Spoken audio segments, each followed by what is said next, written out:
ऋषी पंचमीची कथा मराठीमध्ये फक्त ऐकल्याने लाभेल पुण्य.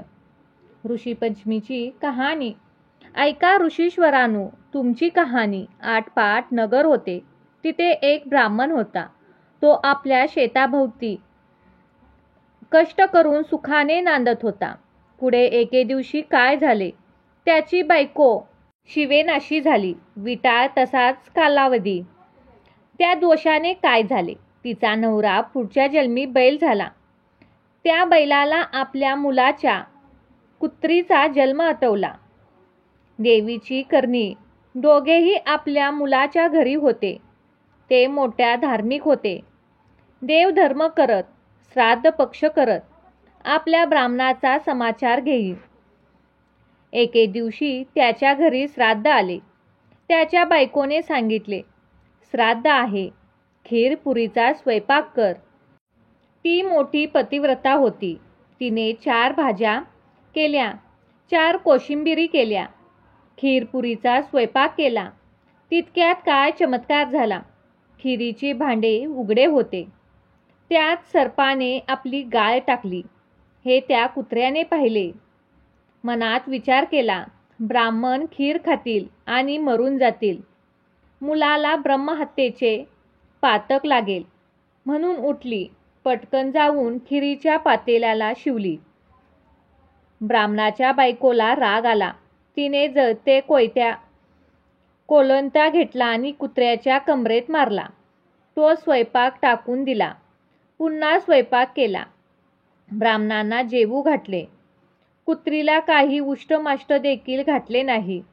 त्यामुळे सारा दिवस उपवास घडला. रात्र झाली तेव्हा ती आपल्या नवऱ्याजवळ म्हणजेच त्या बैलाजवळ गेली आणि आक्रोश करून रडू लागली.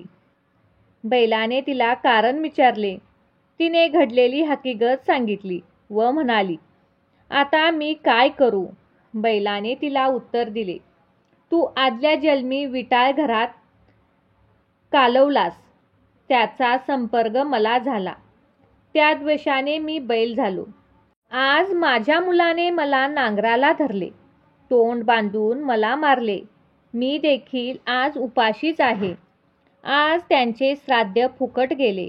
हे भाष्य मुलाने ऐकले. लगेच उठून बाहेर आला. बैलाला चारा घातला, कुत्रीला अन्न घातले, दोघांना चांगले पाणी प्यायला दिले. मनात फार दुःखी झाला. दुसरे दिवशी सकाळी उठला. घोर अरण्यात गेला.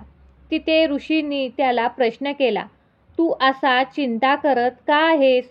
मुलाने सांगितले, माझ्या बापाला बैलाचा जन्म आला आहे आणि आईला कुत्रीचा जन्म आला आहे. त्यांना मोक्ष कसा मिळेल.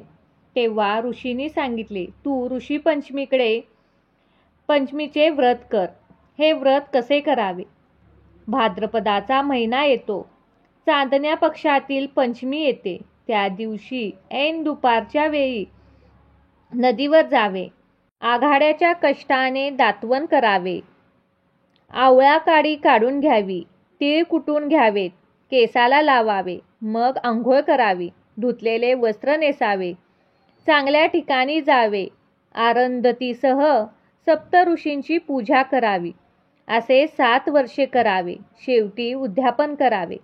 या व्रताने काय होते.